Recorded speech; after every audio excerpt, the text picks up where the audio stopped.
Qissa haqida bayon.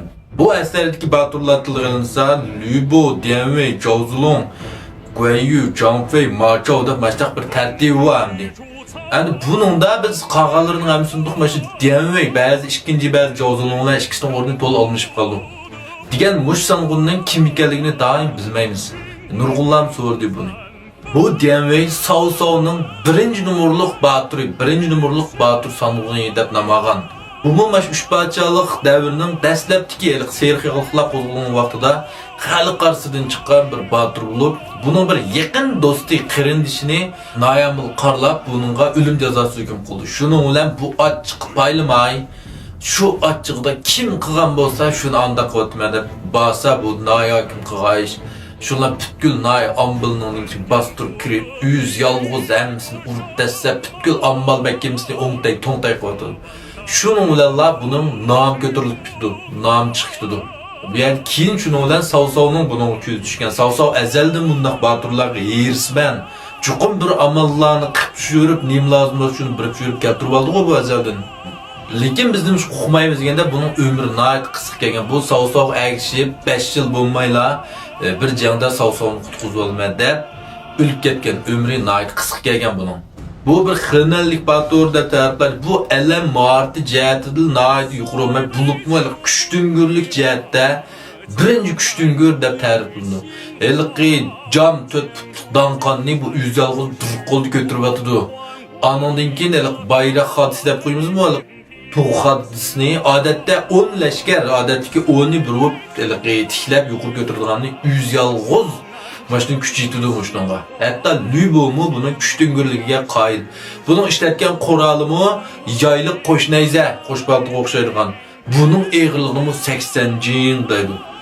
Demek bu bir qulda birden bir urğaraq balda işki balını kötürüp pütünüp can qılalaydı degen gap. Haqiqiy güçtüngür bir batur hesaplandı. Bu yerdə xudeli xok isonlar geldi mi? Rocky bilen Elqi leyshan deb kishi urvatida o'ptini banda dum aşağıdakilar demekçi.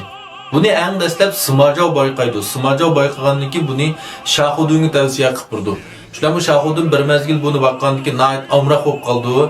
Lekin buni kuchtingurlik marat jihatda uzdim yuqori turganligini his qilgandan keyin Cao Cao'ga tavsiya qildi bu yaxshi narsani.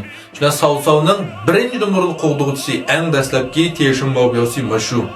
Yenidən qat'i ayırmaydı, nəqli verişdən qat'i nazar. Əmdi bu Jiangsu bilan bo'lgan bir jangda o'lib ketdi. Lekin bu asli bu jang emas. Bu Jiangsuning qishig'a Cao Cao borgandan keyin Cao Cao'ning ko'n bir eski xuy tutib, shu xuy chiqib, yani shuning bilan bu Jiangsuning chiqib tegib qo'ydi. Shular bir kun kechasi buni barargayga tuyuqsizla bostirib keldi Cao Cao o'ylimga yerni. Şundan bu yer butunlay tayyorliksiz bu qo'shin.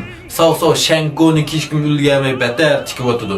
Bu yerda shu Dianwei bash Cao Cao'ning qaytishiga fursat yaratib beraydi. Butkul kelgan qo'shinni uyuz yolg'izlar qo'shnayisini ko'tarib to'sib oldi.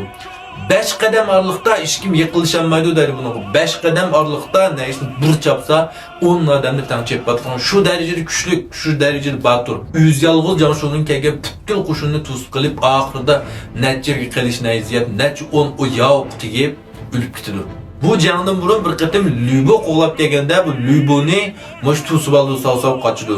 Demak bu Lübo bilan tutishib baqqan. Xudaliqqa keyin Ma Zhao qo'g'lab kelgan Shuxan qutqizib oldi, shuningdeklar. Shunga bu Lübo bilan tutishibmi?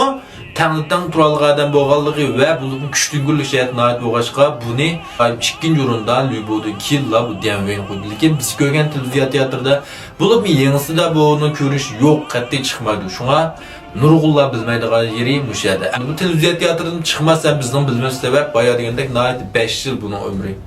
O Shahudunun qo'shini kirib, Cao Cao'ning qo'shinini ishlab askar bo'lib 5 yil vaqt o'tmay o'lib ketdi. Lübodimi burun o'lib ketdi. Lüboning umri bak qisqadi bu. Lübodimi burun o'lib ketdi. Shunga nurg'ullar buni uqmaymiz. Shunga bu Cao Cao'ning birinchi numurliq jangchisi deb nomlangan fikr qissadiki, oldin 3 ning birisi bo'lgan bu Dianwei'ning nurg'ullarning bilmasligi sabab mushada.